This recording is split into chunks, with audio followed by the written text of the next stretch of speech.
Assalamualaikum warahmatullahi ta'ala wabarakatuh. Alo, abonnez-vous. M'b'aw fɔ aw ma ko aw ni wula. A bɛ yafa n ma ani sɔgɔma don parce que an bɔra su la ka ban. An ni sɔgɔma Ala ka tile yɛrɛ d'an ma. Ayiwa a balimacɛ, dɔw ka karamɔgɔ, dɔw ka kalanden, dɔw facɛ, dɔw dencɛ, dɔw dɔgɔcɛ, dɔw kɔrɔkɛ, dɔw tericɛ, dɔw yɛrɛ jugu de bɛ jɛ. Mais Ala ye min kɛ o de ka ɲi. N'o ye ne Maître Badara Ali Badini di sabari kan inshallah n bɛ bɔ sɔgɔmada in na k'a fɔ aw ma ko aw ni sɔgɔma. Ne ka bɔ ni Ala tɔgɔ ba kelen ye n'o ye groupe ka programme ye k'o ɲɛfɔ aw ye.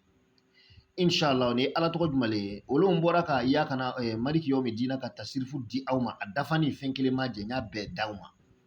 Bitani ya kana abudu wa ya kana nasta'inu ka gundo belebele mana bɔ n'o de ye bi k'o ɲɛfɔ aw ye. Ni ye ya kana abudu wa ya kana nasta'inu nasira ye n'a bɛ ko bɛɛ lajɛlen dilan Ala ka dugukolo kan. A baara bɛ kɛ siɲɛ kelen de parce que n'i y'a baara a bɛna ko fila de nafa i ye. A kaliwa de bɛ kɛ n'i y'a baara dɔrɔn a mɛlɛkɛ yɛrɛ de bɛ jigin i kan. A mɛlɛkɛ kuturu dɔ bɛna jigin i kan. A bɛna sawula min na a bɛna arabu de la. A bɛna arabuya sawula de la. A ti mɔgɔ jatigɛ foyi foyi. A bɛna adamaden a arabulaman don a bɛ don i ka kaliwa kɔnɔ a bɛ salamu bila i ye a bɛ sigi i bɛ baro kɛ n'a ye. A b'i ɲininka i ka ɲinifɛnw bɛɛ lajɛlen na n'i y'a ɲɛfɔ a ye a bɛna mun kɛ a bɛ fɔlɔ bɛna wari kɔfuru d'i ma min fari bɛ wari la o wari bɛ mako dilan fo ka taa se i saya ma i mako tɛ jɔ wari ko la bilen. A filanan mana mun kɛ a bɛna kadim d'i ma parce que mɛlɛkɛ de bɛna na mais ale bɛna jinɛ le di e ma sisan. A bɛna jinɛ tɔgɔ dɔ d'i ma ni ani jinɛ nin yɛrɛ k'a d'i ma a bɛ kɛ komi mɔgɔ n'i ka jɔn bɛ kɛ o jinɛ tɔgɔ ye. I bɛ fɛ ka ko o ko kɛ n'i ye ko o ko kɛ n'a ye n'i y'a ta dɔrɔn a bɛ sin ka ɲɛnabɔ o yɔrɔnin kelen bɛɛ la. I mako bɛ ko o ko la n'i y'a ta n'a ye dɔrɔn a bɛ sin k'a jaabi bi tarifatu ayinu jinɛ n'i ye jinɛ nin wele dɔrɔn a bɛna o ko nin ɲɛnabɔ i ye o yɔrɔnin kelen bɛɛ la.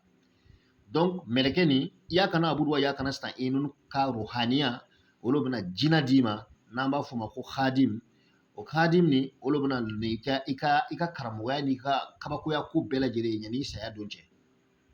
Ala tɔgɔ nin a bɛna na kilan taratalon ntɛnɛnlon o kama bi ye samedi ye depuis samedi lon bɛ bɔra k'a fɔ aw ɲɛna bi ye samedi ye an bɛna samedi kɛ ka dimanche kɛ tile fila de bɛ an n'a kilanlon cɛ puisque n y'a kɔlɔsi aw caman bɛɛ lajɛlen bɛ ban ka yɛlɛ a bɛna na yɛlɛ wagati min na Ala tɔgɔ nin kilanni kɔfɛ ka ban a bɛ sɔrɔ ka yɛlɛ ka to ka taa mɔgɔw ɲɛ gan groupe sanfɛ ko ka Ala tɔgɔ nin di ko olu na ko Ala tɔgɔ nin tun bɛ yan k'olu b'o de fɛ.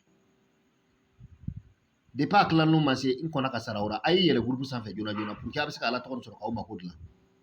A bɛ kilan ntɛnɛnlon de wallahi suma wallahi kaliwa de don n'i y'a baara ka ban i bɛ kɛ kudamutigi de ye.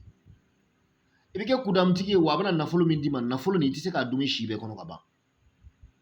Donc n b'a fɔ aw ma ko an ka ɲɔgɔn sɔrɔ an ka kalanbulon fila kan n'o ye telegram ani whatsapp kan ye. A kana aw yɛrɛ nɛgɛ a ka hɛrɛ bɛ min na ne bɛ k'o de fɔ aw ye aw ni ce aw ni baraji aw salamu aleykum.